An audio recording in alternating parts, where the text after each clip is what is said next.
All right, welcome to the section on wave counting.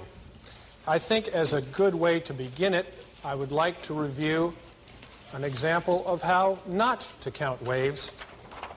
So if you'll take a look at this particular chart, you might be interested to know that this is a reproduction of a chart that actually appeared in a stock market publication.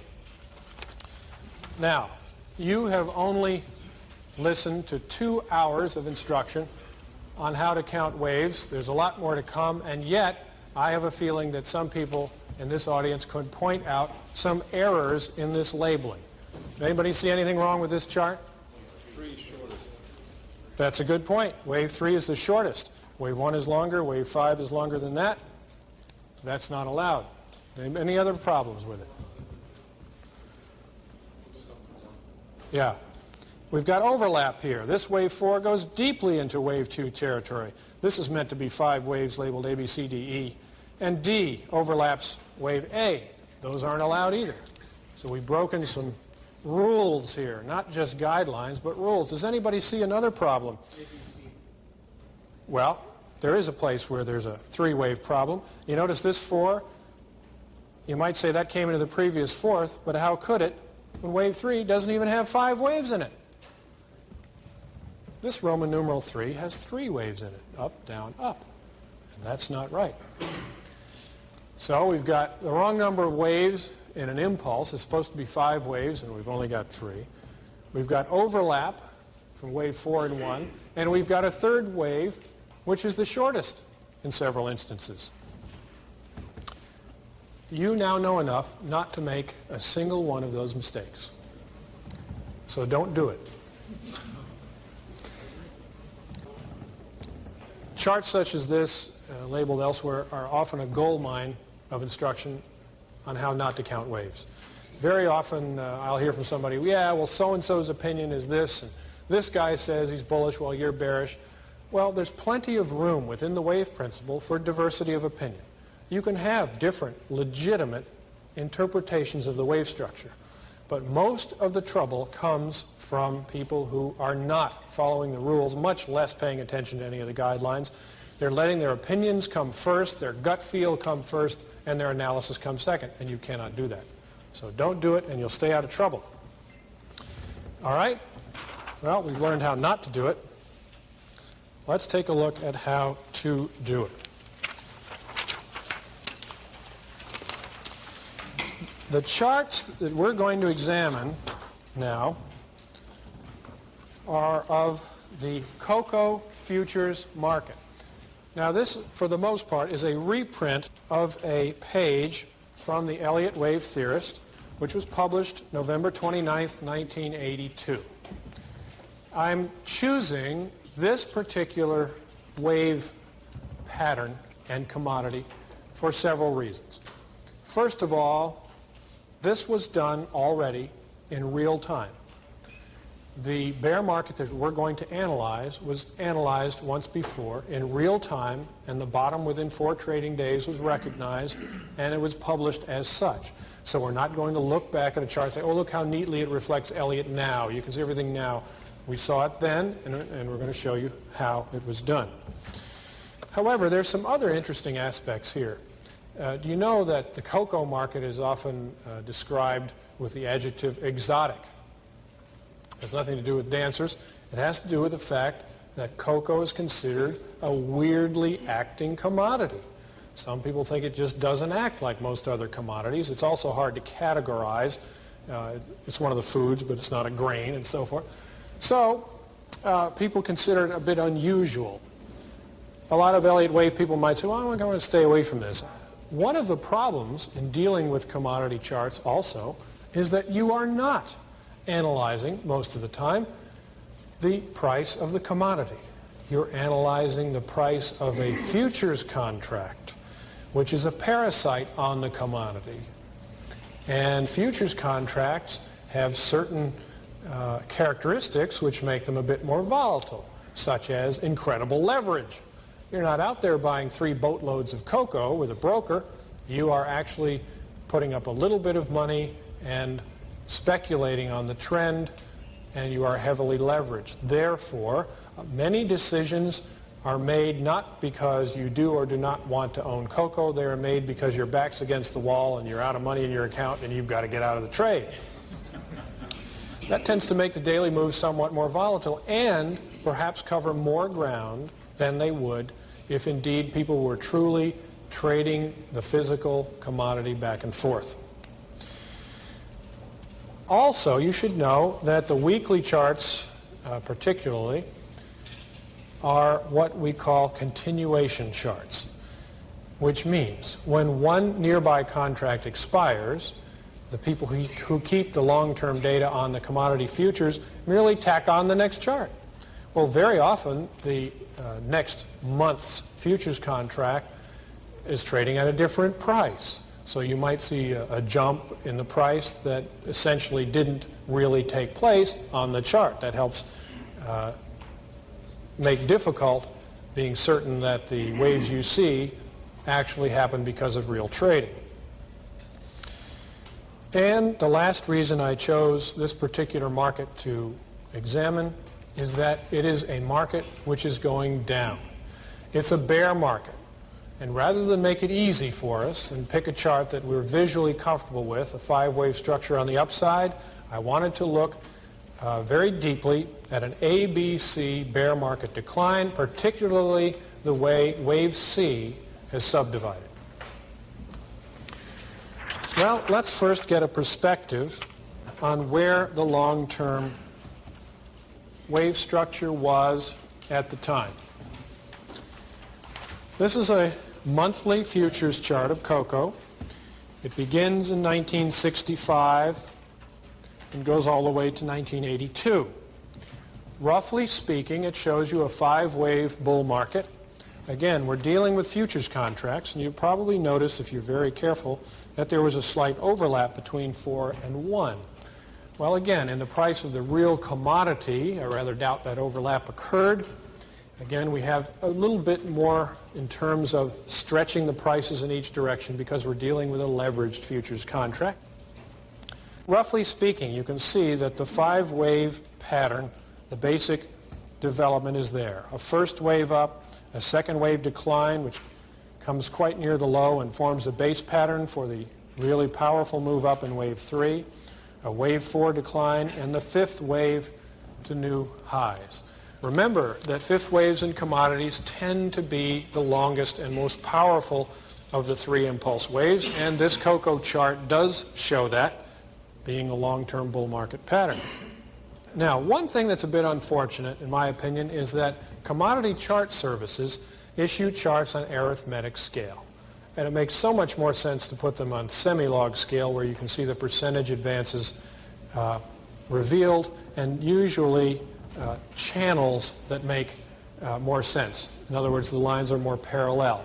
Unfortunately, long-term charts like this, which show bull markets on arithmetic scale, usually show apparently extreme movements in spike highs that are much more orderly on semi-log scale.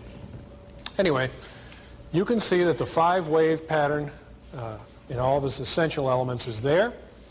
And once the bull market is over, a bear market begins. Now, how many waves should the bear market unfold into? It shouldn't unfold into a 5 because corrections are never 5 waves. In this case, we're going to be looking for an ABC or 3-wave pattern. Ultimately, perhaps it will develop into one of the longer stretched out corrective patterns, which is a play on that 3-wave theme. But at the very least, we need 3 waves against the trend in order to say that the bear market is over or potentially over. Now, you also know from our discussion of guidelines where the bear market is likely to end. Somewhere in the span of the previous 4th wave. And that, of course, is in this area. And as I said earlier, the low usually occurs somewhere near the low of that preceding 4th wave. And, of course, that's somewhere in this area. So coming off of the high, regardless of when you finally determined that a major bear market was in force, regardless of when you decided that a 5-wave bull market had indeed taken place, you have a piece of knowledge that most people don't, and that is the ultimate likely extent of the decline, right in the area of the low of the previous fourth wave. Okay. Commodities usually begin with sharp reversals. Waves A are usually crashes from a high. And that certainly happened in cocoa. Once wave A was over, wave B occurred, and it was then required that a wave C carry to new lows. Now we're going to spend most of the time here analyzing the movement within wave C, assuming that somewhere during that wave, any Elliott wave analyst would have begun putting all the evidence together to try to make a decision as to when the major bear market was ending. So let's take a look at the weekly chart, which breaks down waves B and C into a little more detail. All right, I've labeled here the end of wave A, which presumably took 5 waves to unfold on the downside. Remember, wave A is now moving in the direction of the one larger trend, which is down, and therefore it subdivides into 5 waves. Wave B is the counter trend movement. Therefore, even though it's heading upward, it is going against the larger trend, and therefore is going to subdivide not into 5 waves, but into 3. And if you look at that chart, that's exactly what happens. There's an upward movement for a smaller A, B, C, to complete wave B. There are a lot of alternatives as to whether or not wave B actually is ending at exactly this point in real time. There's probably a good argument to be made, but there are other corrective patterns. So someone could have reserved the right to say, well, I may change my mind later and say that wave B is probably still in progress. But since you have completed a reasonable corrective pattern, it's time to be on the lookout for the start of wave C. All right, now, if wave B is over and wave C is now in force, how many waves should we see in the subdivision of wave C? The answer is 5. It's going in the direction of the one larger trend, which is down in a major bear market. So we need to count a full 5 waves downward in wave C to determine that the bear market is over. Let's see if we can do that. The first decline from the B wave high subdivides into a down, a rally, a down, a rally, and a final decline. In other words, 5 waves down. 1, 2, 3, 4, 5. That was a very strong indication that wave C indeed had begun. Because now you see you're getting 5 wave developments on the downside again, suggesting that the one larger trend, which in this case is wave C, is pointing down. And of course, you're going to turn out right on that one. Now, once wave 1 is over, what do you know? It's time for some kind of counter-trend pattern. In this case, it'll be a rally. And we do get a bit of a rally right here. It could actually have ended there. After all, it subdivides into 3 waves, comes right back in the area of the previous fourth. However, in this particular case, the development fell to a new low in 3 waves, which indicated that this decline was counter-trend, and then moved up here into a peak of wave C. In other words, this circle 2 upward corrective pattern was a complex sideways correction. Why? Because prices actually entered a territory below wave 1. So now you can say with certainty that wave 2 was a sideways style correction.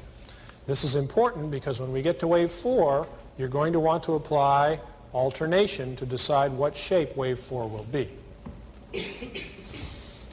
Notice that wave 2, the upward corrective pattern, ends right in the area of the 4th wave of the preceding impulse wave of the same degree. You knew that before wave 2 started, that that area was the most likely area for the rally to terminate. if wave C indeed was in force. All right, once wave 2 is over, you're going to have wave 3 as a natural next development. Now, this commodity price is now heading downward, not up. So fear is not the driving force. Therefore, fifth wave is not likely to be the longest. The third wave is. And we're back to the typical development of wave 3 usually being the longest wave.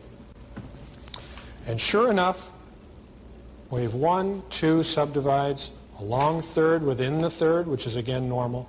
Wave 4 and wave 5, a long 5-wave subdivision creates circle wave 3. Now, you're starting to get interested in this commodity as one that may be reaching a long-term bottom. You've had wave A down, wave B up, and 3 waves within C. What is left to occur? A rally for wave 4, and then a final 5th wave down. What are your expectations with regard to this? Well, the wave 4 rally is a counter-trend move, so it's likely to peak somewhere in the previous 4th wave area.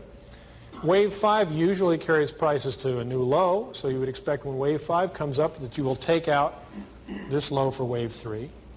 And what have you known all along about where the ultimate bottom is likely to take place?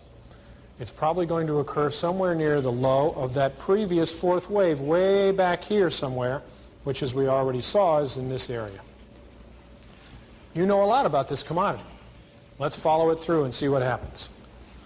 Here comes a terrifically sharp rally at the end of the 3rd wave, and you already know several things about how that rally is likely to unfold. Number 1, it should peak near the area of the previous 4th wave. In this case, it actually exceeded it by a slight amount.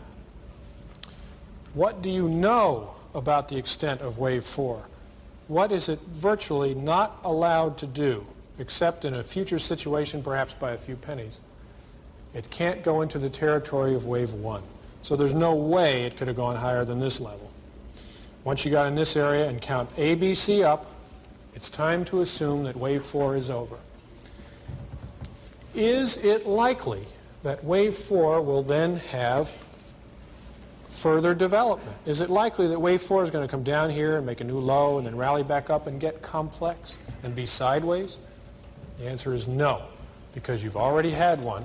And by alternation, since you've had one complex sideways correction, wave 4 is likely to be simple. Over rather quickly, very sharp against the trend, and not make a new low within it. All right, and that's exactly what happens once you count an ABC rally right up to where circle 4 is here. Now, what are you looking for? You're looking for the 5th wave down. How many waves should it subdivide into? 5, because it's going in the direction of the one larger trend. It's likely to make a new low below wave 3, and it's likely to stop somewhere probably higher than that area of the previous 4th wave. Your knowledge is increasing as the bear market is progressing. All right, let's look how prices actually moved.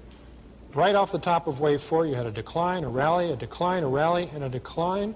A very pretty 5-wave structure down to complete intermediate wave 1, this little 1 in parentheses.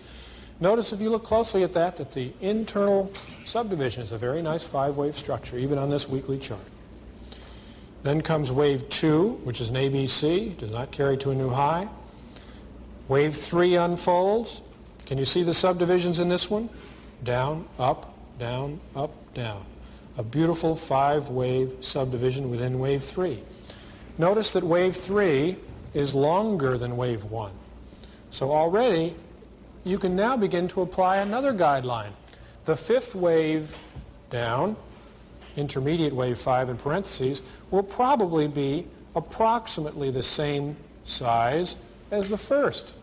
That's the idea of equality between waves 5 and 1 when 3 is the longest. All right, once wave 1, 2, 3 intermediate are over, it's time for a 4th wave. Wave 4 gets underway. Notice that it peaks exactly in the zone of the preceding 4th wave. That's the low of the 3rd subdivision, and this is the 4th. Already having told you where the likely resistance level would be. And now you're getting even more interested. This wave 2, by the way, is a sharp correction. There is no new low made within it. How was wave 4 supposed to develop? It was supposed to have a new low and be very complex. Notice it had an A, and this B went to a new low, and then we had a C rally to complete wave 4. We're going to look at the detail of that area of the chart on the daily chart now. This is a weekly chart of futures. We're now into the last portion of the declining phase, and you go back to your chart book and you say, now it's getting serious. I want to start following this on a daily basis to try to decide when the low is in place. This is a blow-up of the last 2 waves in the sequence. On the weekly chart, we're now looking at them on a daily chart. This is the end of the 3rd wave, and notice, as I said before, wave 4 was a complex pattern, a sideways pattern, indicating it would probably have a movement to a new low within it. It did so, A, B, wave C to the upside. For those of you who are versed somewhat in Elliott analysis, you'll notice that this is a diagonal triangle, which is the only formation which allows an overlap, and Dave will cover that this afternoon. Wave 4 ends, again, it was in the area of the preceding 4th wave, just where it should have ended. Now what are you looking for? You're looking for the 5th wave down, the 5th intermediate wave, the one in parentheses. How many waves should it subdivide into? 5 waves. It's likely to carry to a new low, below wave 3, and is likely to end somewhere near the major bear market's preceding 4th wave. And now it begins to develop in an interesting way. Wave 1, wave 2, which is quite complex, you notice, in a sideways shape. Wave 3 carries you down to this particular low. Wave 3 is longer than wave 1. Then comes wave 4, which is sharp and against the trend, unlike this rather complex sideways structure. And then you're ready for wave 5. If you look very closely at the daily ranges, even within this last minor wave 5, you can see a decline, a recovery, a sharp movement down with a gap in the center, that's the point of recognition, ending a 3rd wave, a little rally for the 4th, and a decline into the intraday low at the end. If you had an hourly chart and wanted to look at the subdivisions of this last decline, you would see 5 waves down into that low. If you went to your quote graphics machine and checked the 5th wave on the 5-minute bar chart, you would see 5 waves down right into that low. Well, for the moment, let's just assume that you're working with a daily chart. And for the moment that you've counted it correctly, and you've counted 5 waves down, you're at a new low below wave 3, you're into the area of that previous 4th wave low which preceded it years ago. You've counted an ABC from the top, 5 waves in A, 3 waves in B, 5 waves in C. Every one of the declining impulse waves within wave C subdivides into 5 waves. You have now satisfied all of the rules and most of the guidelines required under the wave principle. If you are to enter an order, you'll probably wait for a reversal to indicate that wave 5 is possibly over. You put your purchase in as soon as you decide that that has occurred, and where does your stop go? Right there at that low. And in this particular case, you have caught the end of a multi-year bear market, or at least the first major phase of a multi-year bear market. And look what you did to identify it. You counted to 5. That's all you had to do. Did you know what the fundamentals were? Did you know how many tons of cocoa were sitting in stockpiles? Did you know how many ships were laden with the stuff in the harbors? Did you know whether the crops were doing well that particular year? Did you know whether anyone had developed a substitute for cocoa lately? Did you know what the trend of chocolate consumption around the world was? You didn't know any of that. How about the technical aspects that most people might be interested in? Did you know what the psychology of investors was due to, say, the bullish consensus among advisors? You had no idea how many bulls or bears there were. You weren't following the put-call ratios or the open interest in the futures. What about all of the Elliott wave things you could have looked at? Did we do any channeling? No. Did we do any Fibonacci calculations to estimate where this might have bottomed? We didn't do any of that. There are some guidelines we haven't discussed yet that were not applied. All you did was count to 5. And you were able to identify the end of a bear market that was fooling people every single day it was in progress. Now,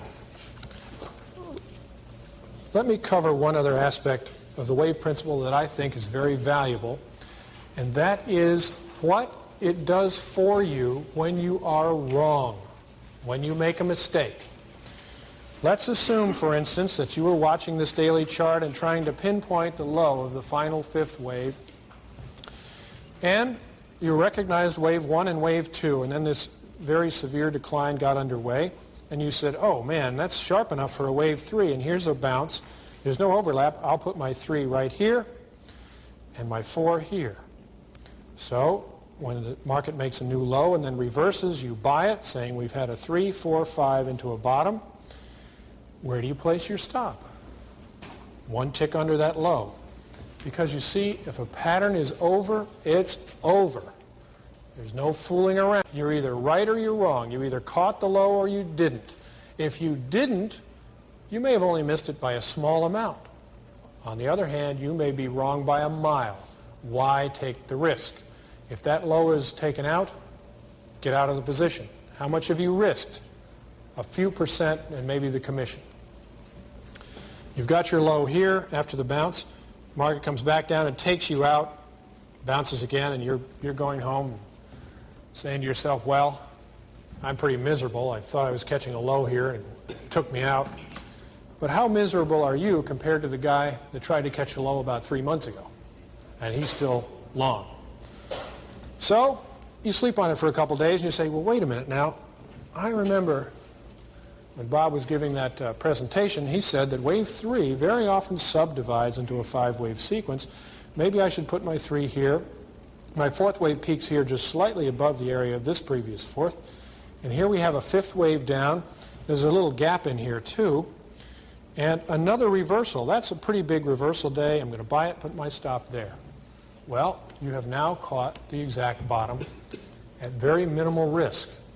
The other beauty of this entry, this kind of entry, is that you can now let your position run a long way, understanding that your ultimate risk in the position is almost 0. Now, I've been stopped out plenty of times in my life and in the Elliott Wave Theorist, but almost never with a major loss. We have rarely been caught invested for a long period of time on the wrong side of a market. And it's strictly because the wave principle, if properly applied, if objectively applied, does not allow you to do it. Now, that's not to say that sometimes we make mistakes and we say, well, look, I'm going to let this one go because I'm so sure that we're almost ready to come into a high or a low. I mean, I've made mistakes like that myself. Those are human errors, though. They're not errors that the wave principle dictates or even suggests you should be making.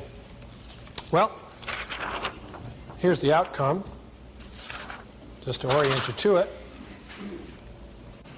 That was the exact low, at least for quite a period of time. And cocoa then soared from 1,300 to 2,800. And just so you realize that this just never stops, I'd like to show what happened some time thereafter. This was the low we caught right there, the 5th of the 5th of C. Cocoa had a powerful advance from there. And without going through all the Elliott wave ramifications of this, I want you to understand how psychology was working. What kind of psychology do you think was present at that low in December of 1982? The bleakest imaginable. The quotes in the financial press on cocoa, when you could find them, it's not exactly the most popular thing to follow, were negative. They were bearish. They were all giving arguments as to why cocoa would go much lower. That is normal. This is what you should expect. This is what is required for a bottom to be made. Of course, the psychology had changed by this time. Now let's read what some analysts were saying when cocoa was at 2,700 and moving vertically. You see this advance here? That's just soaring straight up. So it's almost as if it's a gimme to make comments about how high it's going. It's holding up like a Picasso, one guy says. The next stop is 3,000. This person is looking for a rally over the next few weeks of 2,800. It's in a blazing bull market, says another one. Prices to rise, not necessarily in a straight line, but certainly much higher. Here's someone else looking for 3,000. Here's someone else looking for 2,800 to 3,000. Now, it's not really too tough when it's been going up, $100 a week and is currently at 2,700 to say it's going to go to 3,000. I mean, that's kind of just normal extrapolation. But you know what? Never made it. Peaked at 2,800 on a spike, right with the most ebullient psychology, and turned down from there. One of the most interesting comments about cocoa during this rise was how mysterious it was that it was going up, because everyone knew there were many, many stockpiles of cocoa being held. And they couldn't understand why the price was going up. The reason is it had already gone too far on the downside, and it was time for psychology to change. And this goes on and on. They're bearish at the bottom, bullish at the top, bearish at the bottom. It goes on forever. If you've missed a move in a market recently, don't worry about it. There's another one coming up, and it'll have the same characteristics, the same wave shape, the same psychology, the same kind of news that's trying to throw you off the track. And once you get used to all that, it starts to be like a replay. And you're starting to watch the same thing over and over. And after a few years, something may happen to you, which has happened to me. I don't look at the name of the chart anymore. I don't care what it is. I've seen this happen before. I look for 5s and 3s, and I look for the rules to be satisfied, the guidelines to be satisfied. I don't even know sometimes when somebody puts a chart in front of my nose whether I'm looking at a 5-minute bar or a weekly bar. You interpret it the same way. And once you get used to that and start ignoring what's irrelevant, it will not only make you a better trader, but it will keep you from getting tripped up as much by listening to all the news. Now, news has some value, but it's exactly the opposite of the way most people think it has value. And that is, let's suppose you've decided that a new bull market has started in the market you're watching. And all of a sudden, a piece of very bad news comes out, and the market, probably because it was at the end of a wave 1 or a 3 or a 5, on the way up, moves sharply lower. Most people are looking at that news and saying, oh my gosh, terrible news, I better get out before I get hurt. What's your answer to that news? Buy. You look at the wave structure and decide where the low should occur, and you buy it. You use that news to your advantage, not your disadvantage. And that's what having a perspective, an overall perspective on the market can do for you. With these rules and guidelines and wave counting exercises that we've done today, you could quit right now and you would know more about the wave principle than 90% of the people who are putting letters and numbers on charts for publication today. As long as you stuck to those rules and guidelines, you would know more than they know, and you would do better than they do. And I'm convinced that you would be able to assess markets better than 80 or 90% of the professional market analysts out there today also. However, there's still a lot more of value behind the wave principle.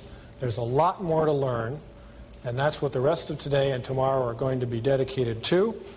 So stick around. Thank you.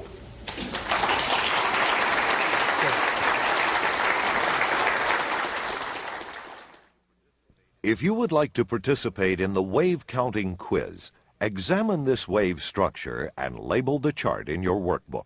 Robert Prechter's discussion of the correct labeling will begin in 30 seconds.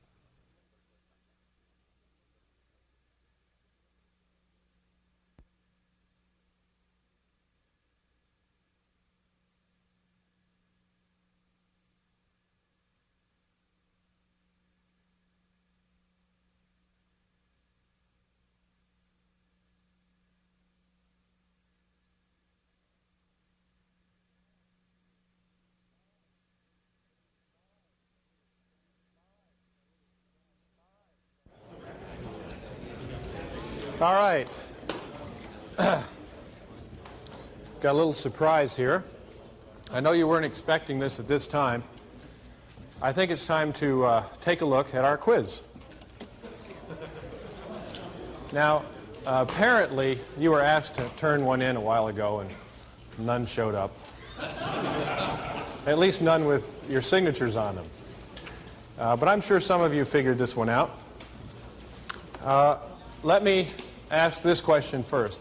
How many people here were able, in their opinion, to count successfully a 5-wave upward movement? Okay. How many people thought it was something other than a 5-wave movement to the upside? Okay. Well, I think it is extremely difficult to count this as 5 up. I would go as far as to say impossible, but there would probably be one way you could get away with it if absolutely no other count were available. I'm not going to show it to you because I don't want anybody to try it. However, this is clearly an ABC count. It's a very simple corrective pattern, not complex as you might think. In any case, let's try 5s first. Would it be acceptable to go 1, 2, and then have a subdividing 3rd wave up to there? The answer is no. That's right. You've got overlap between wave 4 and 1. Could you have an extended 1st wave, a 2, 3, 4, and somehow get a 5 out of that? No, because the 3rd is the shortest. Every time you try to make a 5 out of this, you should have had problems. You should have ended up breaking a rule and therefore saying it can't be a 5. The quickest way to deal with this, and it involves something that a lot of people have difficulty finding until they've seen a lot of them.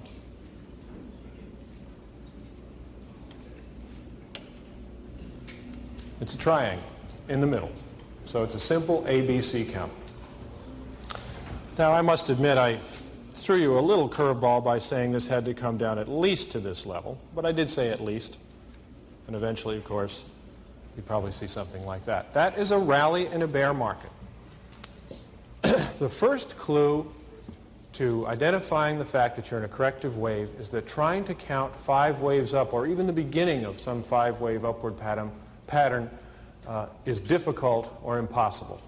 And the harder it is, the more likely a correction is in force.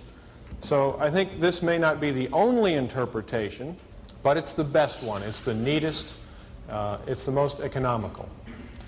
One reason it's better to use a simple ABC count when you have a choice between counting something as an ABC or as a double zigzag, ABC x ABC, is that this could easily be followed by an X wave itself.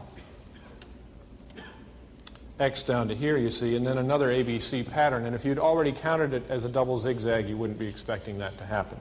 In this case, it counts as a simple correction quite easily. The purpose of this quiz was to reveal whether you had learned 2 key rules of the wave principle well enough to know that the formation was not a 5-wave structure, but had to be a corrective structure. For a full understanding of the patterns available so that the ABC wave count would have been precisely identified, be sure to pay close attention to Dave Allman's presentations on impulse and corrective waves.